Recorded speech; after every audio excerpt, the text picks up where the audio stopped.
Part 4 में हमने देखा मिताली से मिलने राज और आकाश निकल जाते हैं और आधी दूरी तय कर लेते हैं और एक ढाबे पर चाय या कॉफी पीने के लिए रुकते हैं। अब आगे। अधूरी हवस पार्ट 5। राज, ठीक है, थोड़ी देर चाय कॉफी पीने के बाद मैं निकलेंगे। मिताल, थक गए होंगे ना? राज, नहीं तो मुझे आदत है तो कोई फर्क नहीं पड़ता, वैसे भी रास्ता अच्छा है तो पता नहीं चलता। मिताली, हाँ तो खामखा हीरोगिरी झाड़ने में मत रहना, रास्ता अच्छा है तो कार लिमिट में चलाना। हाँ तो पता है मुझे आप कितना तेज चलाते हो, इसलिए मैं कहीं भागे नहीं जा रही, यहीं पर हूँ इसीलिए बोल रही हूँ। जरा आकाश भैया को फोन दीजिए। राज, क्यों, क्या काम है? मिताली, आप दीजिए ना। राज आकाश को फोन देता है। मिताली, आकाश जी, कार की स्पीड क्या थी? आकाश जी, वही जो नॉर्मल में चलाता है। मिताली, मतलब 150 किलोमीटर के ऊपर थी। आकाश, नहीं नहीं। मिताली, पता है मुझे, आप उनकी तरफदारी ना करें, आप चला लेना कार, वह नहीं सुधरेंगे। आकाश, ठीक है ऐसा ही करूंगा, कहकर राज को फोन दे देता है। राज, क्या कहा उसको? मिताली, वो हम दोनों का सीक्रेट है, आपको नहीं बताऊंगी। राज, ओह ऐसा क्या? मिताली, हाँ, नहीं हम तो अब आईना हो गए हैं दोनों, जो जैसा है वैसा नजर आता है। राज, नहीं अभी तो बहुत कुछ है जो तुम शायद नहीं जानती। मिताली, मुझे नहीं जानना है, जितना जानना था उतना आपको जान चुकी हूँ और इतना काफी है मेरे लिए। राज, ठीक है जैसी तुम्हारी मर्जी, चलो अब सो जाओ, बातें बाद में भी हो सकती हैं। मिताली, हाँ सो जाती हूँ, जब देखो तब मुझे ही चुप करा देते हो। Love you, bye. राज और आकाश ढाबे पर काफी का ऑर्डर करते हैं और दोनों बातों में लग जाते हैं। आकाश, आपको कैसे पता कि गाड़ी रुकते ही मिताली का फोन आ जाएगा? राज, पता नहीं पर उसे पता चल जाता है। मैं घर से जैसे ही कदम बाहर निकलता हूँ तुरंत फोन आ जाता है, 1 सेकंड की भी कभी देर नहीं होती। जैसे ही ऑफिस के नीचे गाड़ी पार्क करता हूँ फोन आ जाता है, पहुँच गए करके। ऐसा नहीं कि टाइम देखकर, कभी लेट निकला तो भी, कभी कभी जानबूझकर जल्दी निकलूंगा तो भी आ जाएगा। पता नहीं यार क्या जोड़ा है भगवान ने, हम दोनों का धड़कने जोड़ी हैं या एक जिस्म है। आकाश, आपको भी ऐसा होता है? राज, मैं अगर सोच भी रहा होता हूँ कि वो क्या कर रही होगी तो चलो फोन करके ही पूछ लो, तब उसका फोन सामने से आ जाता है। मुझे कुछ समझ ही नहीं आ रहा कि इसके साथ क्या करूं, कभी कभी सोचता हूँ कि औरों की तरह इसका भी इस्तेमाल करके रिश्ता खत्म कर दूं, पर दिल मना करता है। मेरा दिल उसके दिल को दुखाने को राजी ही नहीं है। और तुझे तो पता है हमारे रिश्ते का कोई भविष्य नहीं हो सकता, कितना भी हम कोशिश कर लें। थोड़ी ही दिनों में तेरी भाभी को बच्चा होगा, उनका भी तो सोचना पड़ता है। एक तरफ मेरा दिल मिताली का साथ चाहता है, जैसे प्यार ना हो उसके साथ जीने से अच्छा जिसे प्यार करते हैं या तो आप या जो आपसे प्यार करता है उसके साथ रहे। तू अच्छी तरह से जानता है मैंने शादी किस वजह से की है, मुझे इसके बारे में बताने की जरूरत तो नहीं है, पर वो मेरी जिम्मेदारी है जो मुझे जिंदा रहूं तब तक उठानी पड़ेगी। आकाश, पर भाईजान उसकी भी तो मंगनी हो गई है, उसका क्या? राज, वही तो दिक्कत है मुझे, मिताली भी उससे परिवार की खातिर शादी कर रही है। वो सूरज के साथ खुश नहीं है और उसकी लाइफ में मेरे आने के बाद तो और वह पक्का हो गई है। मिताली की बातों से कभी कभी मेरे दिल में एक डर सा लगा रहता है, कहीं वह कुछ गलत ना कर बैठे। हमेशा मुझे डर खाए जा रहा है। हाँ, मैंने अभी तक मिताली को लव यू का रिप्लाई भी नहीं दिया और वह कहती है मुझे जरूरत ही नहीं कि आप मुझे मुंह से बोलकर एहसास कराएं। वह कहती है मुझे आपको गले लगाते ही एहसास हो गया था कि आपके दिल में मेरे लिए कितना प्यार है। आप भले ही मुझे ना बताएं, अगर मैं उसे कह दूं कि हाँ मैं भी तुमसे बहुत प्यार करता हूँ और तुम्हारे साथ जीना चाहता हूँ, तो वह बवाल मचा देगी। खुशी के मारे तुम सोचो, बिना कहे वो मेरे साथ इतनी खुश है, तू अगर बोल दूं तो क्या होगा? आकाश, तो फिर किस नतीजे पर हैं आप, कुछ तो तय किया होगा ना? राज, कुछ भी तो नहीं किया, ऊपर वाले के भरोसे छोड़ दिया है, उसकी जो मर्जी होगी वो होगा, उसने मिलाया है तो कुछ तो सोचा होगा हमारे बारे में, वरना हमें मिलाता है क्यों? इन हालातों में कुछ तो तय किया होगा उसने। आकाश, आप दोनों शादी करते हैं तो परिवार को मनाकर, आपको भी प्यार है उनसे तो। राज, मेरी आत्मा मुझे इजाजत नहीं देती, तीन तीन परिवार की बात है, सबकी जिंदगी तबाह करके कौन खुश रह पाएगा? मिताली के पापा नहीं है और जिस लड़के से उसकी शादी होने वाली है उसके भी पापा नहीं, और इधर मेरा बच्चा आने वाला है जो अभी इस दुनिया में आया भी नहीं है। सबकी जिंदगी में जहर घोलकर हम हमारी सेज कैसे सजाएं, तू ही बता। आकाश, मैं क्या आपको बताऊं, मुझे कोई समस्या होती है तो आपके पास आता हूँ, वैसे वक्त पर छोड़कर अच्छा किया, देखते हैं क्या रंग आता है आप लोगों के प्यार का।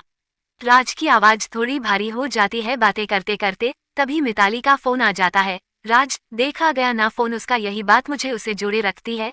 तू सुन अभी। राज फोन उठाता है और स्पीकर पर डालता है। मिताली, कहाँ पहुँचे आप लोग? आप ठीक तो है ना? राज, हाँ मैं ठीक हूँ, तुम क्यों वापस जाग गई? मिताली, मेरा गला सूख रहा था, थोड़ी बेचैनी लगने लगी थी तो पानी पीने चली आई। राज अभी भी ढाबे पर ही है, बीच में ही रोकते हुए, मिताली यह आपकी आवाज को क्या हुआ, दबी दबी सी क्यों है, क्या हुआ मुझे बताएं। राज अरे बाबा कुछ नहीं हुआ, ठंडी हवा चल रही है, तुम खामखा दूसरा दूसरा मत सोचो। मिताली आप आकाश जी को फोन दे दो तो क्या हुआ है, इन्हें ये ठीक तो है ना, ये झूठ बोल रहे हैं मुझसे, अभी सही सही नहीं बताते, सच क्या है आप बताएं। आकाश अरे कुछ नहीं हुआ, हवा ठंडी चल रही है, खुले में बैठे हैं शायद इसलिए आवाज दबी हुई लगी आपको। उनको दीजिए। मिताली आप थक गए हो तो वहीं कहीं होटल में रुक जाए, आराम होने के बाद चलना। राज तुम बात को इतना सीरियस कर देती हो ना, कुछ भी तो नहीं हुआ, तुम आराम से सो जाओ, बार बार उठ जाती हो, फोन बंद करके सो जाओ वरना मैं बंद कर देता हूँ। मिताली नहीं यार फोन ऑफ मत करना, मैं सो जाती हूँ, आपको परेशान नहीं करूंगी, आप ख्याल से आइए, आराम से कार तेज मत चलाना, याद रखना कोई इंतजार में है आपके। राज हाँ बाबा चलो, अच्छे बच्चे बड़ों की बात मानते हैं। मिताली ओ पापा जी आ गए, जी जो आप कहें, संभल कर आना, पक्का कुछ नहीं हुआ आपको। राज तुमको इतनी बार कहा समझ नहीं आता, सीधी तो बात बता रहा हूँ। मिताली गलती हो गई, गुस्सा मत करो, मैं सो जाती हूँ, बाय बाय। आकाश अचंभे में चला जाता है, क्या कनेक्शन है आप लोगों का, कुछ समझ नहीं आता मुझे। इधर आप उसकी फिक्र करके परेशान हो रहे थे और वह आप वहाँ महसूस कर रही थी, गजब रिश्ता बनाया है ऊपर वाले ने, आपका मान गए भाई। राज इसीलिए तो मैं फिक्र भी करूँ तो वह वहाँ तड़प महसूस करती है, इसलिए मुझे हर हाल में खुश रहना पड़ता है, और रहता भी हूँ, वरना रो रो कर बुरा हाल कर देती है। यहाँ तो तुम साथ थे तो जल्दी मान गई, वरना मुंह से बुलवाए बिना छोड़ती ही नहीं, वह जान कर ही दम लेती। अब चलते हैं धीरे धीरे, अभी तो 300 किलोमीटर की दूरी तय करनी है, वहां जाकर आराम करेंगे। आकाश भाई सिगरेट और पानी की बोतल ले लूं ना। राज हाँ ले लो वरना नींद आने लगेगी। दोनों निकल जाते हैं ढाबे से मिताली के गांव की ओर, गजल सुनते सुनते। राज 100 किलोमीटर की रफ्तार से रास्ता काट रहा होता है, 2.5 घंटे में मिताली के गांव के पास वाले टाउन में आ जाते हैं दोनों, वही रूम बुक करके कमरा ले लेते हैं और सो जाते हैं वहां पर, और साथ ही मिताली के फोन पर SMS छोड़ दिया कि हम पहुंच गए हैं और होटल में कमरा ले लिया है और सोने जा रहे हैं, तुम 11 बजे से पहले हमें उठाना मत, प्लीज सोने देना, मेरी प्यारी पगली, लिखकर भेज दिया और दोनों सो गए। राज और आकाश 600 किलोमीटर का सफर करके थके हारे सो जाते हैं। उधर मिताली को कुछ सूझ ही नहीं रहा, क्या करे क्या ना करे। राज के मिलन को बावरी हुए जा रही है, घर के काम निपटाने की जल्दी है उसे। घर के रेडियो पर गाना बज रहा है, सजना है मुझे, सजना के लिए, जैसे उसकी दिल की फरमाइश रेडियो वालों को पता चल चुकी हो। 11 कब बजे और कब राज से बात हो, बार बार घड़ी की ओर देखे जा रही है, एक एक पल सदियों सा लगता है। जैसे घड़ी की सुई 11 पर आती है, तुरंत राज को कॉल लगाती है। राज नींद में ही कॉल रिसीव करते हुए, राज हेलो मिताली उठो, 11 बजे बज चुके हैं, इधर मैं आपसे बात करने को मरे जा रही हूँ और आप है कि घोड़े बेचकर सो रहे हैं। राज हाँ उठ रहा हूँ बाबा, अच्छा बताओ कब लेने को निकलूं। मिताली आप फटाक से रेडी हो जाएं, मैं तो कब से रेडी हूँ, अच्छा क्या खाना है आपको, मैं बनाकर साथ ले लूंगी। राज ओ हेलो, ऐसा कुछ करना नहीं है, मैं इधर ही चाय नाश्ता कर लेता हूँ, हाँ खाना हम साथ में खाएंगे किसी होटल में। मिताली बाहर का खाना खाकर सेहत क्यों खराब करनी है, आप रेडी हो जाए तब तक मैं तो बना लूंगी, आप कहिए तो सही क्या क्या खाना है आपको। राज कुछ नहीं बनाना है तुम्हें, तुम फोन रखो, मैं रेडी होने जाता हूँ, 1 घंटे में तुम्हें लेने आता हूँ। मिताली पर सुनिए तो सही। राज पर वर कुछ नहीं, चलो रखो जल्दी। मिताली ठीक है आइए जल्दी जल्दी। राज रेडी होकर मिताली के गांव उसे लेने के लिए निकल पड़ता है, उसे फोन करके बता दिया होता है मैं निकल चुका हूँ। मिताली उसे गांव के बस स्टॉप के पहले ही रुक जाने को सूचित करती है। थोड़ी ही देर में कार तय की गई जगह पर रुकती है। मिताली पहले से ही वहां मौजूद खड़ी थी, साथ में उसकी सहेली भी आई थी। दूर से ही मिताली हंसती हुई कार की ओर जल्दी कदम बढ़ाते आती रहती है। उसका गांव था शायद इसीलिए, वरना मिताली को देखकर लग तो ऐसा रहा था वह दौड़कर आना चाहती थी पर मुमकिन नहीं था, ऐसा लग रहा था। आकाश कार चला रहा था और राज बाजू की सीट से नीचे उतरता है और पीछे वाला डोर खोलकर मिताली और उसकी सहेली को कार में बैठने का इशारा करता है। राज को देखकर मिताली की मुस्कान रुकी नहीं जा रही थी, अंदर ही अंदर तो गले लगाने के लिए मरे जा रही थी, फिर भी खुद को रोक नहीं पाई। गाड़ी में बैठते वक्त राज के गाल को खींचते हुए गाड़ी में बैठ गई दोनों। मिताली अपनी सहेली कविता का परिचय दोनों से करवाती है और उसकी सहेली को राज और उसके दोस्त आकाश का भी। राज और मिताली एक दूसरे को देखने में खो गए, उनको ये भी इल्म ना रहा कि 2 और लोग भी हैं गाड़ी में। आकाश कहता है आप दोनों का आंखियों का मिलाप खत्म हुआ तो बताओ कार को कहाँ लेकर जाना है। दोनों का ध्यान टूटता है और चारों हंसने लगते हैं। राज यार अब तो यहाँ की राजकुमारी हमारे साथ में है तो सारथी वह कहीं उस तरफ रथ ले लो। फिर से सब हंसने लगते हैं। मिताली, खाना खाने जाएंगे ना पहले आकाश भैया? आकाश, हाँ बहुत भूख लगी है, इसमें तो बिस्कुट भी खाने को नहीं दिया, ठीक से नहाने भी नहीं दिया। राज, अरे सही है यार, 2 मिनट भी नहीं हुई और चुगली शुरू भी कर दी। आकाश, जी सरकार, यह राज्य की राजकुमारी हैं तो जो शिकायतें हो वो उनको ही तो सुनानी पड़ेगी ना। फिर सब हंसने लगते हैं। मिताली, आप कार को अगले मोड़ से मोड़ देना, फिर सीधे चलते रहिए, 20 मिनट में रेस्टोरेंट आ जाएगा, वहां रुकिए। आकाश, जो हुक्म राजकुमारी साहिबा। राज को देखते हुए मिताली, नींद अच्छे से पूरी हो गई आपकी? राज, हाँ भी और नहीं भी। मिताली, तो और सोना चाहिए ना, 2-3 घंटे बाद मिलते। आकाश, और सही में। अरे शुक्रिया आपका, 11 बजे तक भी आपने सोने दिया। आपका बस चलता ना तो आप सीधे होटल ही सूरज निकलने से पहले आ जाते, मुझे तो ऐसा लगा। क्यों कविता जी, सही कहा ना मैंने? कविता, हाँ आकाश जी, ये बात तो आपने सही कही, सुबह 6 बजे से तो मुझे उठा दिया था कॉल करके। वो आ गए, हमें जाना है, हमें जाना है। मिताली कविता को चुप रहने का इशारा करते हुए, मिताली, नहीं आकाश जी, यह ऐसे ही मेरी टांग खींच रही है, बाकी ऐसा कुछ नहीं है। थोड़ी देर में रेस्टोरेंट आ जाता है, चारों खाली टेबल देखकर बैठ जाते हैं। राज और मिताली बगल में बैठते हैं। टेबल के नीचे से दोनों ने एक दूसरे का हाथ थामे हुए हैं। मिताली खाने का ऑर्डर करती है। आकाश, क्या बात है, सभी राज की पसंद का, हमें तो पूछ लिया होता। मिताली, माफ करना, मैं भूल गई, आप बताएं आपके लिए कौन सा ऑर्डर करूं? आकाश, नहीं नहीं, मैं मजाक कर रहा हूं, आपने सही ऑर्डर किया है। थोड़ी देर में खाना आ जाता है और राज और मिताली एक प्लेट में खाना खाते हैं। मिताली खुद अपने हाथ से राज को खाना खिलाती है। आकाश और कविता उन दोनों को ही देख रहे हैं बार बार, कैसे प्यार से खा रहे हैं दोनों। ऐसा सीन उन दोनों ने फिल्मों में ही देखा था, आज सामने देख भी लिया उन्होंने। खाना खाने के बाद थोड़ा आगे मंदिर होता है, वहां सब जाते हैं। दर्शन करके आकाश कविता को इशारा कर देता है, दोनों को अकेला छोड़कर हम कहीं और जाकर बैठे। कविता भी समझ गई। आकाश, राज, हम थोड़ा इधर बैठे हैं, आप लोगों को जाना हो तो जाकर आइए, मैं तो उस पेड़ के नीचे सोने जा रहा हूँ, खाना ज्यादा खा लिया और तुमने नींद भी पूरी नहीं होने दी। राज, ठीक है कविता, तुम तो चलो। कविता, नहीं मैं भी यहीं पर हूँ, मेरे भी पाँव दर्द करने लगे हैं, थोड़ी देर बैठ जाती हूँ। मिताली, हाँ सही है, कविता के सामने आंख मारते हुए। राज, अरे गजब हो तुम, क्या उनके साथ हाँ में हाँ मिलाई जा रही हो?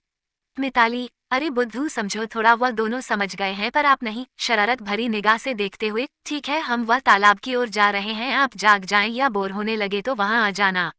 कविता, हाँ ठीक है। मिताली, आकाश जी, मेरी सहेली का ख्याल रखना, वह जल्दी बोर हो जाती है, और ज्यादा तंग भी मत करना। आकाश, नहीं, बोर नहीं होने दूंगा, पक्का वाला प्रॉमिस। मेरे भाई को भी आप ज्यादा मत सताना, वह बहुत भोला है और नादान है। मिताली, हाँ मुझे पता है कितने नादान हैं।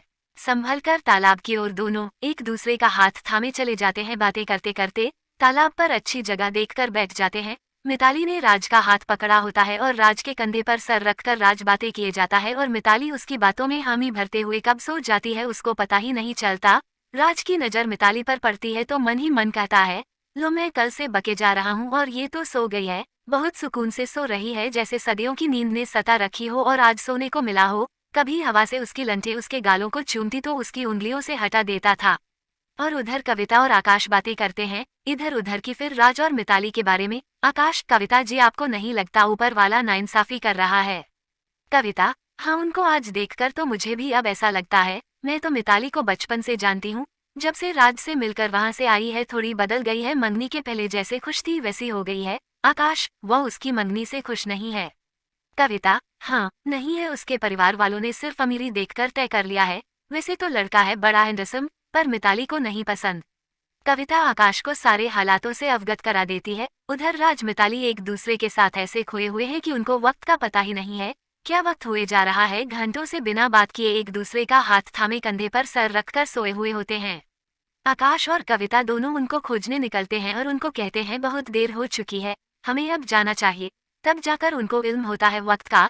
सब घर की ओर निकल पड़ते हैं। राज मिताली पीछे वाली सीट पर साथ में बैठे हुए हैं। जैसे जैसे गांव नजदीक आ रहा था, मिताली के हाथों की पकड़ और आंखें आंसू से भरे जा रही होती हैं, जैसे कह रही हो मुझे घर नहीं जाना, आपके साथ आना है, ये हाथ आप कभी मत छोड़ना। राज भी जैसे पूरी बातें आंखों में ही समझ जाता है, जैसे कह रहा हो मैं हमेशा तुम्हारे साथ रहूंगा। मिताली का गांव आ जाता है, दोनों के अलग होने का वक्त, अपने अपने घर जाने का वक्त। राज, तुम्हारा गांव आ गया। मिताली सर हिलाकर मना करती है, आंखों में आंसू है, दोनों हाथों से राज की बाजू थामी हुई है। छोड़ने का नाम ही नहीं लेती। राज उसके माथे को चूमते हुए कहता है, मैं जल्दी वापस मिलने आऊंगा। मिताली, नहीं आप मत जाए, मुझे भी साथ ले चलें, मैं नहीं रह सकती आपके बिना, आप समझ नहीं सकते। राज मिताली के होठों पर होठ रख देता है और मिताली को चुप करा देता है। उसने होठों पर होंठ रखकर मुस्कुरा कर कहा, यही तमन्ना थी या कोई और ख्वाहिश थी दिल में? तमन्ना तो ख्वाहिशों का सैलाब बने बैठी है, आप है कि मझधार में छोड़कर निकलकर जा रहे हैं। वापस मिलने का वादा करके मिताली को घर भेजा, वह भी रोते हुए ही गई। कार में सन्नाटा छा जाता है। कार होटल की ओर बढ़े जा रही होती है। राज आंखें बंद करके मिताली से जुदा होने के गम में था शायद। अचानक से धड़ाम बड़े जोर की आवाज आती है। क्रमशः आगे पढ़ेंगे क्या हुआ राज और आकाश के साथ। राज और मिताली की यह मुलाकात आखिरी हो जाएगी क्या?